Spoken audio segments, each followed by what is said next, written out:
እንደምን አድራችኋል የዴይሊ ፎረም ቤተሰቦች። የሱዳን ፈጥኖ ደራሽ ወይም አርኤስኤፍ በመባል የሚታወቀው ኃይል አሁንም ኢትዮጵያ ውስጥ ወታደራዊ ካምፕ አለው ሲል የሱዳን የኩምሩክ ግዛት አስተዳደር ከሰሰም። የሱዳን የኩምሩክ ገዢ አብዱል አቲ መሐመድ አልፋቂ የአካባቢው ነዋሪዎች ቀስ በቀስ መመለስ እንደጀመሩ አስታውቀዋል። ይህም በሰሜናዊ ኩምሩክ ውስጥ በሚገኙ ሁለት አስተዳደር ውስጥ መረጋጋት እየተፈጠረ መሆኑንም የሚያሳይ ነው ብለዋል። አልፋቂ ከሱዳን ሆራይዘን ጋር በተለያዩ ባደረጉት ቃለ ምልልስ አካባቢው በፈጥኖ ደራሽ ኃይሉ ወይም አርኤስኤፍ እጅ በነበረበት ወቅት የደረሰው ጉዳት ለማወቅ አጠቃላይ ግምገማ እየተደረገ መሆኑንም ነው የተናገሩት።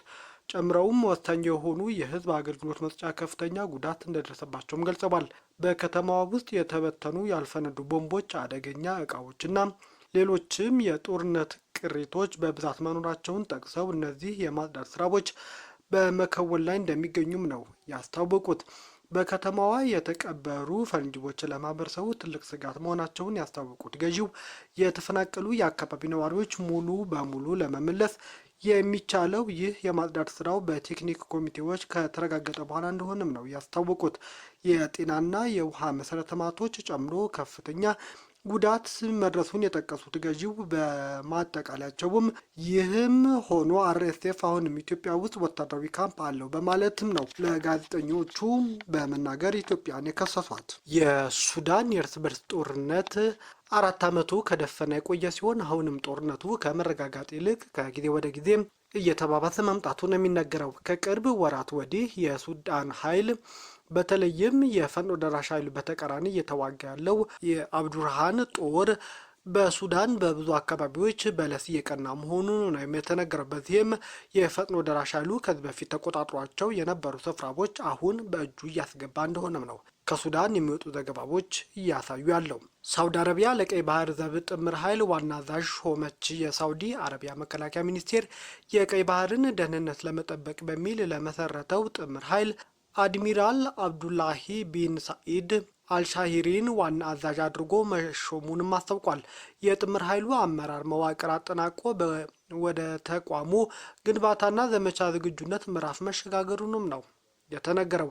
መከላከያ ሚኒስቴሩ ባወጣው መግለጫ ጥምር ኃይሉ ሐምሌ 30 ቀን 2026 መመስረቱን አውስቶ ዋና አዛዡ መሾሙና የአመራር መዋቅር መጠናቀቁን ተልዕኮ በብቃት እንዲወጣ የሚያስችል መሆኑንም ተገልጿል።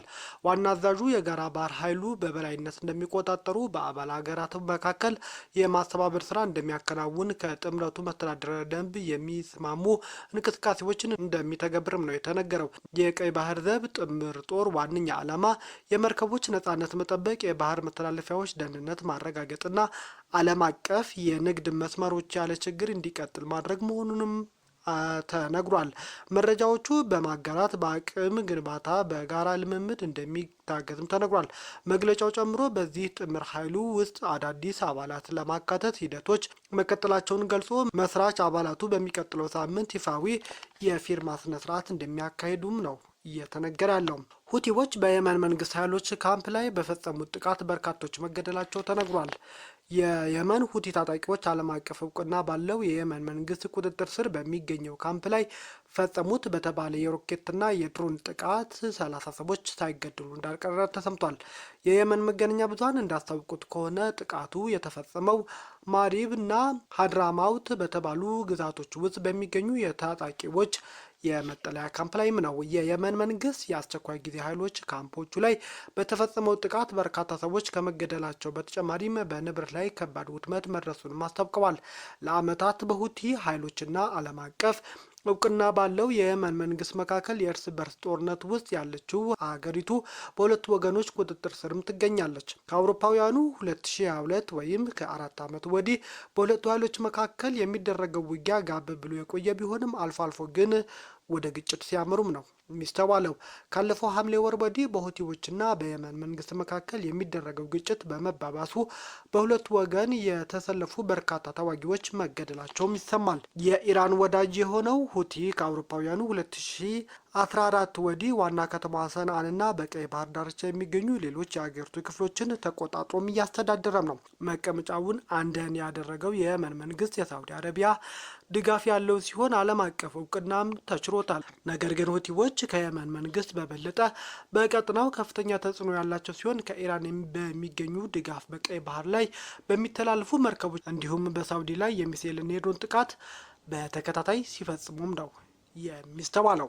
የአሜሪካው ፕሬዝዳንት ዶናልድ ትራምፕ አሜሪካ የተተኳሽ እጥረት እንደገጠማት መረጃ ያወጡት ከባድ እስር ይጠብቃቸዋል ሲሉም ዛቱም። ከኢራን ጦርነት ጋር በተያያዘ የአሜሪካ ጦር መሳሪያና የተተኳሽ ክምችቷ ተመናምኗል መባሉን ፕሬዝዳንት ትራምፕ አስተባብለው ይህ በተመለከተ የሐሰትን መረጃ የሚያሰራጩት ከባድ እስር ከአሜሪካ ይጠብቃቸዋል ሲሉም አስጠንቅቀዋል። ፕሬዝዳንት ዶናልድ ትራምፕ የአሜሪካ የመሳሪያ ክምችት ቀንሷል በሚል የቀረበው የመገናኛ ብዙሃን ዘገባዎች አጣጥለው በተለይ የተወሰኑ አይነት ጦር መሳሪያዎችና ተተኳሾች በከፍተኛ መጠን አሜሪካ እንዳላት ዝርዝር መረጃ ሳይሰጡ በማህበራዊ ሚዲያ ገጻቸው ላይ ለቀረበው መረጃ ማስተባበያ ሰጥተዋል። በተጨማሪም ከፍተኛ መጠን ያላቸው ተተኳሾች እየተመረቱ እንደ አስፈላጊነታቸውም ወደ አሜሪካ ይጓጓዛሉ። የመከላከያ ተቋማት በአሜሪካ ታሪክ ግዙፍ የሆነ ከፍተኛ ቁጥር ያላቸው ፋብሪካዎችና ማምረቻዎች እየተገነቡ ነው ሲሉም ተናግረዋል። ዶናልድ ትራምፕ የተተኳሾቹን እጥረት በተመለከተ ፕሬዝዳንት ትራምፕ የመከላከያ ሚኒስቴር ፒት ሄግስትን ባለፈው አርብ በተካሄደ ካቢኔ ስብሰባ ላይ መጠየቃቸውን ዋሽንግተን ፖስት ጋዜጣም አስታውቆ ነበር። ጋዜጣው ስማቸው ያልተገለጸ ሁለት የአሜሪካ ምንጮችን ጠቅሶ እንደዘገበው ፕሬዝዳንት ትራምፕ በስብሰባው ላይ ለመከላከያ ሚኒስትራቸው የተተኳሽ እጥረቱ ተፈቷል ብለው አስበው እንደነበር እንደነገሯቸውም ነው ምንጮቹ ለጋዜጣው ያስታውቁት። በዘገባው የተቆጡት ፕሬዝዳንት ትራምፕ እንዲህ ያለው በአገር ክህደት የሚቆጠር ወንጀል አሹልከው የሰጡ ተከሰው ከፍተኛ የእስር ቅጣት ይጠብቃቸዋልም ብለዋል።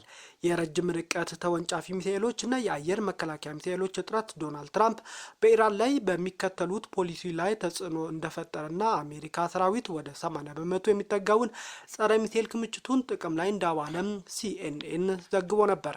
ዋሽንግተን ፖስት በተጨማሪም የተተኳሽ እጥረቱ ፕሬዝዳንት ትራምፕ በኢራን ላይ ሊፈጽሙ ሲይዙትበት የነበረው በጣም ከባድ ጥቃት ለመሰረዝ እንዳስገደዳቸውም ነው ጨምሮ ያስታውቀው።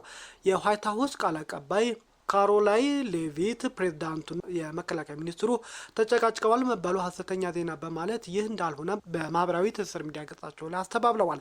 የአሜሪካ መከላከያ ሚኒስትር ፒት ሄግስት ቃል አቀባይ ሾን ፓርኔል የጦር መሳሪያ እጥረት መከሰቱን በተመለከተ የቀረቡት ዘገባዎች ሙሉ በሙሉ የፈጠራና ሐሰተኛ ወሬ ሲሉም ነው ያጣጣሉት።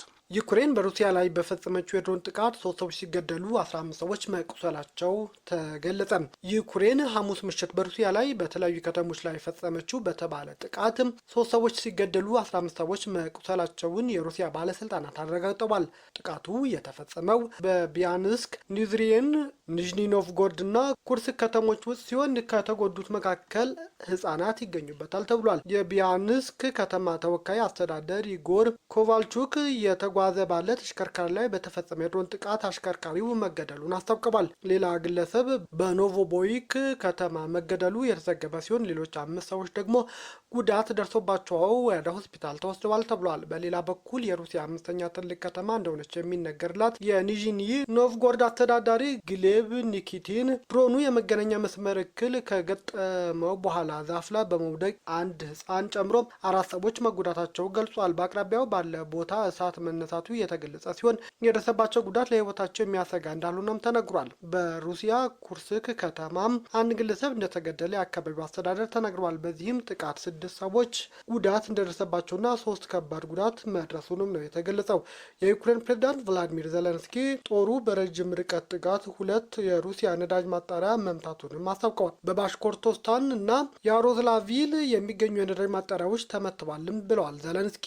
የአካባቢው አስተዳደር የተፈጸመውን ጥቃት በጠላት ድሮኖች የተፈጸመ ሰፊ ጥቃት ሲሉ የገለጹ ሲሆን 93 ድሮኖች ተመተው መውደቃቸውንና በስብርባሪው የነዳጅ ማጣሪያዎች ታንከሮች መመታታቸውንም ተናግረዋል። የሩሲያ ጦርም በበርካታ አካባቢዎች 605 የዩክሬን ድሮኖች ማክሸፉንም አስታውቋል። ዩክሬን ከቅርብ ሳምንት ወዲህ የሩሲያ መሰረተ ልማት ላይ ተከታታይ ጥቃቶች እየፈጸመች እንደሆነም ነው እየተነገረም ያለው። ታዲያ የዩክሬን ፕሬዝዳንት ቭላዲሚር ዜሌንስኪ የአገሪቱ ጦር በፈጸመው ጥቃት በሩሲያ ትልቅ የሆነውን የነዳጅ መሰረተ ልማት ጨምሮ 2 ማጣሪያዎች መውደማቸው ነው እያስታወቁ ያሉት። እስራኤል ከሳምንት በኋላ ለመጀመሪያ ጊዜ በደቡብ ሊባኖስ ጥቃት መፈጸሟ ተገለጸ። እስራኤል በደቡብ ሊባኖስ በፈጸመችው ጥቃት አንድ ሰው ሲገደል 12 ሰዎች መጎዳታቸውን የሊባኖስ የሀገር ውስጥ ጤና ሚኒስቴር አስታውቀዋል። እስራኤል ይህንን ጥቃት ያደረሰችው በኢራን የሚደገፈው ሄዝቦላ ፈጽሞታል ላለችው ጥቃት የመልስ ምት ለመስጠት እንደሆነም ነው እያስታወቀች ያለችው።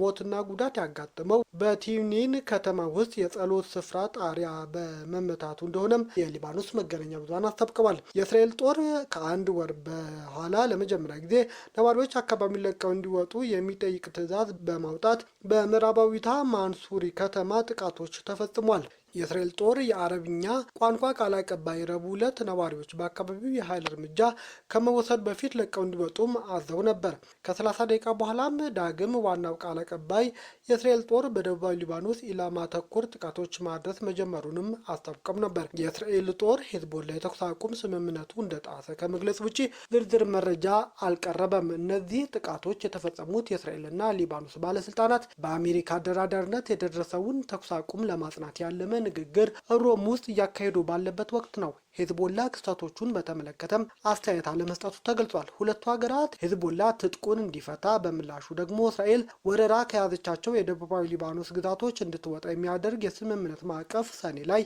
መፈራረማቸው አይዘነጋም። የእስራኤል መውጣት ከትጥቅ መፍታት ጋር መያዙ ሁሉን አቀፍ መስመሮች የጣሰ እንደሆነ የገለጸው ሄዝቦላ ስምምነቱን ውድቅ ማድረጉም ነው እያስታወቀ ያለው። ቤተሰቦቻችን ቪዲዮአችን ከወደዳችሁ ላይክ አድርጉ፣ ለሌሎች ተደራሽ እንደሆነም ሼር አድርጉ። አዲስ የሆናችሁ ደግሞ ሰብስክራይብ በማድረግ ቤተሰብ ይሁኑ። ሰናይ ጊዜ